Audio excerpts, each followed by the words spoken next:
ବୋଉ ଏ ବୋଉ ଏକ ମିଠା ଶବ୍ଦ ଯିଏ ମୋତେ 10 ମାସ 10 ଦିନର ଯନ୍ତ୍ରଣା ସହି ଦେଖାଇଥିଲା ଏ ସୁନ୍ଦର ସେ ସୃଷ୍ଟି।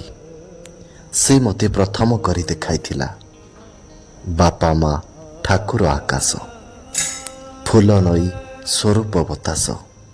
ସେ ଗୋଟେ ମମତାର ସବୁଜ, ସିଏ ମୋ ବୋଉ।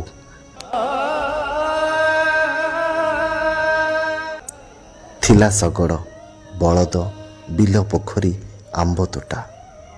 ଦିନେ ସରିଗଲା ସେ କୁଆଁରୀ ବୟସ।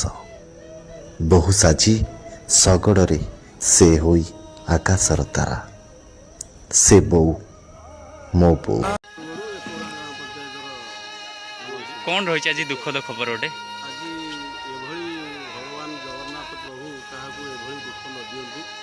ଆମ ଗ୍ରାମ ପଞ୍ଚାୟତର ନ୍ୟାୟ ସରପଞ୍ଚ ବିନୋଦିନୀ ନାୟକଙ୍କର ଅକାଳ ମୃତ୍ୟୁ ହୋଇଛି।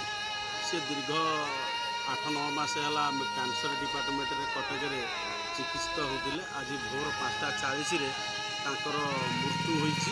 ଡାକ୍ତର ଘୋଷଣା କଲେ ଯିଏକି ସେ ଶବଟି ଆସିକରି ତାଙ୍କ ପୈତୃକ ଘରେ ପହଞ୍ଚିଛି, ଶାଶୁ ଘରେ, ଯାହାଦ୍ୱାରା କି ଶବ ସତ୍କାର କରାଯିବ। ଆମର କେତେ ଦିନ ପଡ଼ିଥିଲେ?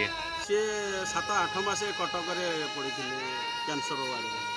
ଆଚ୍ଛା, କିଛି ଡକ୍ଟର କ'ଣ କହିଥିଲେ ନା କିଛି ଟ୍ରିଟମେଣ୍ଟ? ଡକ୍ଟର କହିଲେ ତ ଲାଷ୍ଟ ଷ୍ଟେଜ୍, ତେଣୁକରି ଇଏ ବହୁ ଦୁଃଖ କଷ୍ଟରେ ତାକୁ ମେଡ଼ିକାଲରେ ରଖିକିରି ଭଲ କରିବା ପାଇଁ ଚେଷ୍ଟା କଲେ। ତା ତ ଭଗବାନ କରେଇ ଦେଲେ ନାହିଁ।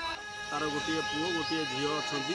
ତାଙ୍କୁ ଭଗବାନ ଜଗନ୍ନାଥ ତାଙ୍କର କରୁଣା ତାଙ୍କ ଉପରେ ଢାଳି ଦିଅନ୍ତୁ। ଏବଂ ଆମ ଏକଗୁରା ଗ୍ରାମ ପଞ୍ଚାୟତକୁ ଆମେ ନେଇଥିଲୁ ପଞ୍ଚାୟତ ଗୃହକୁ।